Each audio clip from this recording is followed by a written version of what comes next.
SOS Amitié, bonjour. SOS Amitié, bonjour. SOS Amitié, bonsoir.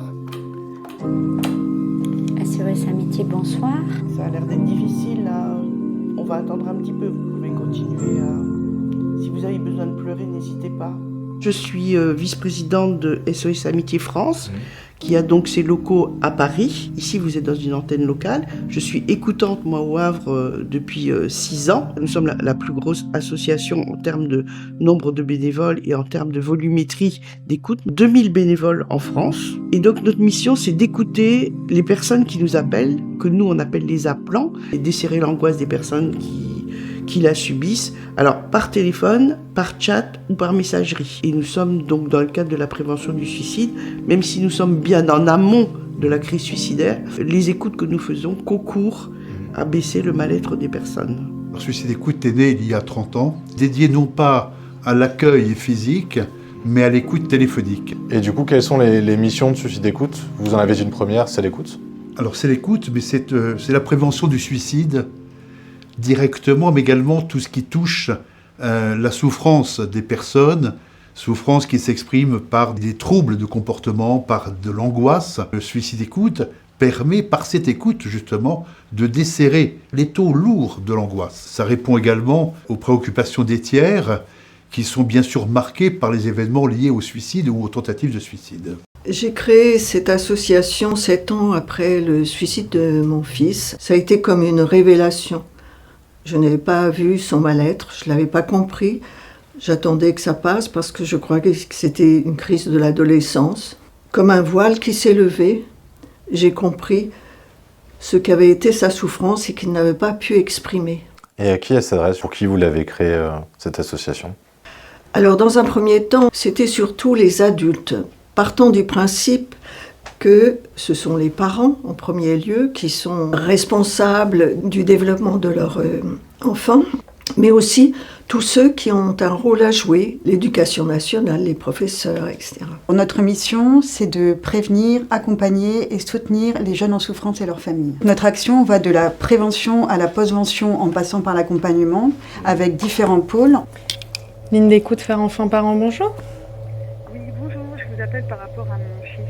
Alors dites-moi un petit peu, qu'est-ce que vous entendez par là ? Alors on a tout d'abord un pôle d'aide à distance avec une ligne d'écoute qui est ouverte de 10h à 17h du lundi au vendredi, qui est tenue par des psychologues. On a aussi une adresse mail, ça va ou pas. Là, ce sont essentiellement des jeunes qui nous écrivent parce que ça répond à un besoin d'immédiateté. Et le chat, c'est tout nouveau. On a le chat depuis décembre 2023. Donc là, c'est essentiellement aussi les jeunes qui nous sollicitent, en général des jeunes qui sont en crise suicidaire, qui utilisent ce canal-là.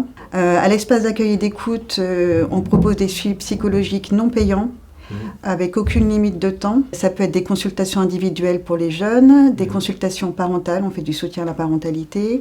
Ça peut être des consultations familiales. Le Trèfle 2.0 est une association d'écoute et de soutien moral sur l'application de Discord. Il y a une plage horaire de 20h à 23h, 7 jours sur 7. On va surtout prendre la problématique de la crise suicidaire des jeunes. On a été créé le 9 septembre 2020, pendant la période Covid, même si ça n'a pas été l'élément déclencheur de cette création de l'association, ça a plutôt précipité les choses. Pourquoi vous avez choisi d'utiliser cette application ou ce réseau social ? De base, Discord, c'est un réseau social qui a été créé par et pour des joueurs en ligne. L'application Discord est souvent utilisée par des jeunes. L'idée, c'était de créer non pas une énième association d'écoute classique, même si elles sont très importantes. L'idée, c'était de créer vraiment une association dédiée pour des personnes qui n'oseraient pas forcément aller vers des associations existantes. Donc on est directement chez eux. Et c'est vraiment ça le plus important, sans se substituer aux autres structures existantes. À qui ça s'adresse ?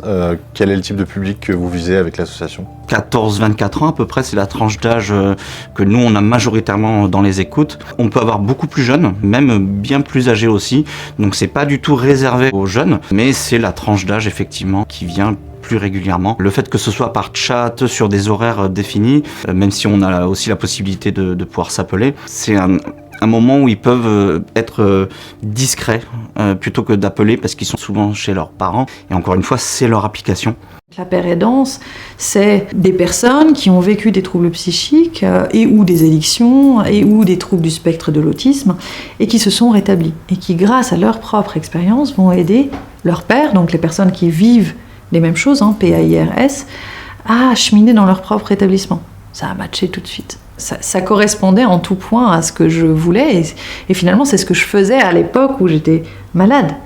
Mais la pérédance est en cela différente de l'entraide mutuelle qu'on peut voir dans les services de soins. C'est-à-dire que deux personnes qui s'entraident mais qui vont pas bien, le risque c'est que l'une entraîne l'autre, etc. Forcément.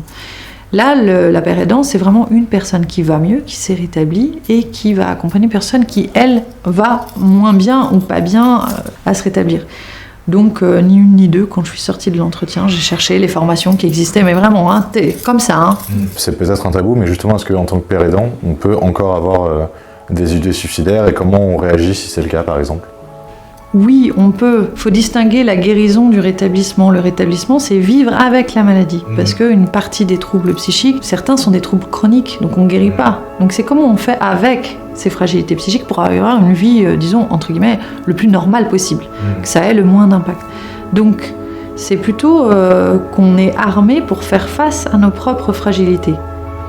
Bien sûr, ça ne veut pas dire qu'on ne rechute pas. Il y a des rechutes en pérédance. Donc moi je dis toujours, je vis avec des fragilités inhérentes à mon propre parcours. Je suis en rétablissement, mais par contre je suis armée pour faire face.